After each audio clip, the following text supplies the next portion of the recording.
నమస్తే, welcome to #you. నేను మీ రాజేష్. ప్రస్తుతం తెలంగాణ రాజకీయాలన్నీ కూడా వాడివేడిగా సాగుతున్నాయి. ఒకవైపు ఈ కార్ రేస్ కేసు కేటీఆర్ని చుట్టుముడుతుంటే, ఉక్కిరి బిక్కిరి చేస్తుంటే బీఆర్ఎస్ పార్టీ నాయకుల్లో కూడా కొంత ఆందోళన నెలకొంటోంది. మరోవైపు తెలంగాణ పాలిటిక్స్ కూడా కొంత వేగంగా పరిణామాలన్నీ మారుతున్నాయి. ప్రధానంగా కేటీఆర్ అరెస్ట్ చుట్టూతోనే తెలంగాణ రాజకీయాలు తిరుగుతున్నాయి. సో మీరు కూడా కేటీఆర్ అరెస్ట్ చేస్తే ఖచ్చితంగా మైలేజ్ కాంగ్రెస్కి వస్తుందా, బీఆర్ఎస్కి వస్తుందా? మీ అభిప్రాయాన్ని కామెంట్స్ రూపంలో తెలియజేయండి. సో ఇప్పుడు కవ్వింపు రాజకీయాలను ఎందుకు అంటున్నానంటే, ఫార్ములా ఈ రేస్ వ్యవహారం ఎప్పుడైతే తెర మీదకి వచ్చిందో, కేటీఆర్ పైన కేసు నమోదు చేయాలని సీఎస్ కూడా గ్రీన్ సిగ్నల్ ఇవ్వడంతో ఇప్పుడు అరెస్టు ఎప్పుడు అవుతుంది అనేది కొంత హాట్ టాపిక్గా మారుతుంది. సో ఇప్పుడు కేటీఆర్ని అరెస్ట్ చేస్తే మీడియాలో మైలేజ్ వస్తుందని, ప్రజల్లో సింపతి బాగా పెరుగుతుందని బీఆర్ఎస్ లీడర్లు గట్టిగా నమ్ముతున్నారనే చర్చ తెలంగాణ పాలిటిక్స్ని షేక్ చేస్తుంది. అది ఏ స్థాయిలో మైలేజ్ వస్తుందని ఎక్స్పెక్ట్ చేస్తారంటే, పుష్ప3 సినిమా రేంజ్లో ఉంటుందని కూడా బహిరంగంగానే బీఆర్ఎస్ పార్టీ నాయకులు వ్యాఖ్యానిస్తున్నారు.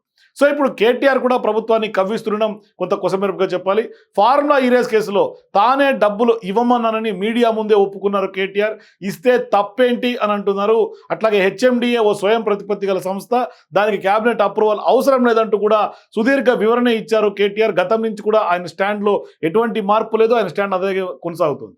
సో ఇప్పుడు పనిలో పనిగా తనను అరెస్ట్ చేసి జైలుకు పంపితే యోగా చేసి ట్రిమ్ అయి వస్తారంటూ కూడా సెటైర్లు కూడా వేస్తున్నాడు కేటీఆర్. అదే టైంలో కేసు నమోదు కోసం గవర్నర్ అనుమతి కోరినటువంటి ప్రభుత్వం, గవర్నర్ కూడా క్లియరెన్స్ ఇచ్చేశారు. సో ఇప్పుడు ఫార్ములా ఈకి సంబంధించినటువంటి జరిగినటువంటి అవకతవకలపైన విచారణ జరపాలని ప్రభుత్వం ఏసీబీని ఆదేశించింది. మాజీ మంత్రి కేటీఆర్ అరెస్టు కావాలని కోరుకుంటున్నారనే చర్చ విస్తృతంగా కాంగ్రెస్ పార్టీ నాయకుల్లో సాగుతోంది. ఓవైపు బీఆర్ఎస్ పార్టీ నాయకులు కూడా అరెస్ట్ చేయమని కోరుతోంది. సో ఇప్పుడు గతంలో అరెస్ట్ అయినటువంటి కేసీఆర్, జగన్, చంద్రబాబు, రేవంత్ రెడ్డి, హేమంత్ సోరెన్ తదితరులు అందరూ కూడా ముఖ్యమంత్రులు అయ్యారని, తనను కూడా బీఆర్ఎస్ పార్టీకి కొంత అరెస్ట్ చేసే సానుభూతి వస్తుందనేది కూడా ఆయన బలంగా నమ్ముతున్నారని ఆ పార్టీ నాయకులు చెప్తూ ఉన్నారు. సో ఇప్పుడు కేటీఆర్ వాస్తవానికి అరెస్ట్ అయితే ఆయనంత అదృష్టవంతుడు ఉండరు అని మాజీ మంత్రి సబితా ఇంద్రెడ్డి కుమారుడు, మా బీఆర్ఎస్ పార్టీ నాయకుడు కార్తీక్ రెడ్డి కూడా తాజాగా మనతో కూడా ఇంటర్వ్యూలో చెప్పినటువంటి మాట. మరోవైపు ఇటీవల కాలంలో అనేక సందర్భాల్లో కూడా కార్తీక్ రెడ్డి చెప్తూనే ఉన్నారు, బహిరంగంగానే మాట్లాడుతూ ఉన్నారు. దీన్ని బట్టి గులాబీ పార్టీ ప్రస్తుతం కేటీఆర్ అరెస్టు పైన ఏ స్థాయిలో ఆశలు పెట్టుకుందో స్పష్టంగా అర్థం చేసుకోవచ్చు. సో ఇప్పుడు ఫార్ములా ఈ కేసు విచారణ చేయాలని ప్రభుత్వం ఏసీబీని ఆదేశించింది. అయితే ఇప్పటి వరకు ఎఫ్ఐఆర్ నమోదు కాలేదని తెలుస్తోంది. కానీ ఈ కేసులో కేటీఆర్ A1గానే ఉంటారా, A2గా ఉంటారా? ఇది ఇప్పటికే అరవింద్ కుమార్ కూడా కొంత విచారణ ఎదుర్కొంటున్నారు. అసలు కేసు ఎవరి మీద కొంత నమోదు చేయాలి, ప్రధాన ముద్దాయి ఎవరు అనే అంశంపైన ఏసీబీ కొంత కూలంకుషంగా స్టడీ చేస్తున్నట్లు సమాచారం. ఇందుకోసం న్యాయ నిపుణులతో సలహాలు తీసుకొని వాళ్ళతో చర్చిస్తున్నట్లుగా తెలుస్తోంది. నమోదు చేయబోయే కేసు ఎట్టి పరిస్థితుల్లో కూడా మిస్ఫైర్ కావద్దని కొంత సీరియస్గానే స్టడీ జరుగుతున్నట్టుగా తెలుస్తోంది. కేటీఆర్ను ఫిక్స్ చేయాలంటే డాక్యుమెంటరీ ఎవిడెన్స్ అవసరమా, లేదంటే మౌఖిక ఆదేశాలకు ఉన్న చట్టబద్ధత ఎంత అనే అంశాలపైన ఏసీబీ పరిశీలిస్తోంది.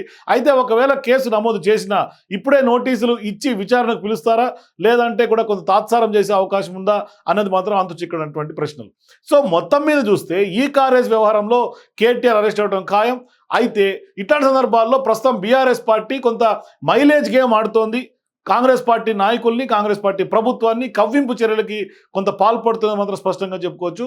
మొత్తం మీద కేసీఆర్, కేటీఆర్ అట్లాగే బీఆర్ఎస్ పార్టీ ప్రధాన నాయకులు ముగ్గురు, హరీష్ రావుతో సహా ఇతర కేసుల్లోనే ఇన్వాల్వ్ అయ్యే అవకాశాలు ఉన్నాయి. ఓవైపు పవర్ పర్చేజ్ అగ్రిమెంట్స్, మరోవైపు కాళేశ్వరము, అట్లాగే ఈ కార్ రేస్, ఈ 3 అంశాల మీద ముగ్గురు నాయకులు ఉక్కిరిబిక్కిరి అవ్వక తప్పదని మాత్రం కొంత జరుగుతున్నటువంటి పరిణామాలు చూస్తే అర్థమవుతుంది. సో ఇట్లాంటి సందర్భాల్లో అరెస్ట్ అయితే నిజంగానే కేటీఆర్కు మైలేజ్ వస్తుందని మీకు అనిపిస్తే మీ అభిప్రాయాన్ని కామెంట్స్ రూపంలో తెలియజేయండి. For more videos please watch #.